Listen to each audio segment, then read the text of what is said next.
ایک پروپیگنڈا چل رہا ہے کہ ہم لوگوں نے ایک پلے کیا تھا اسلام آباد میں اسٹوڈنٹ سالیڈریٹی مارچ پہ، جس میں ہم نے ایک ایز اے اسٹوڈنٹ کو شو کیا تھا کہ وہ اسٹوڈنٹ جو ہے وہ 3 طریقے سے پریشر میں دب رہا ہے. ایک اس کے گھر والوں کا پریشر ہے، ایک اس کے اساتذہ کا پریشر ہے، اور ایک اس کے ایڈمن اور محلے دار، یہ جو لوگ آس پاس کے ہوتے ہیں ان کا پریشر ہوتا ہے. ہم نے اس کو ایز اے پریشر شو کیا تھا، جس میں میں خود ایک کیریکٹر پلے کر رہا تھا.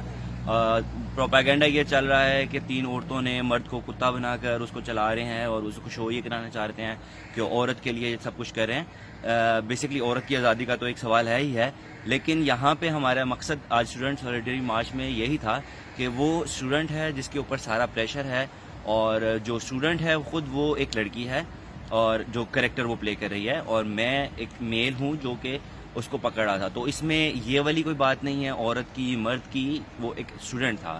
بس اتنا ہی میرا مقصد تھا یہ ویڈیو بنانے کا. بھی تھوڑا سا بتا دوں، جو ایک پروپیگنڈا چل رہا ہے جماعتیوں کی طرف سے، جو تنگ نظر لوگ ہیں ان کی طرف سے، کہ جی یہ دیکھیں عورت کے نام پر یہ لوگ کیا کر رہے ہیں، مرد کے نام پر مرد کو کتا بنا دیا، سب بکواس ہے، یہ سب غلط پروپیگنڈا کر رہے ہیں. Thank you so much.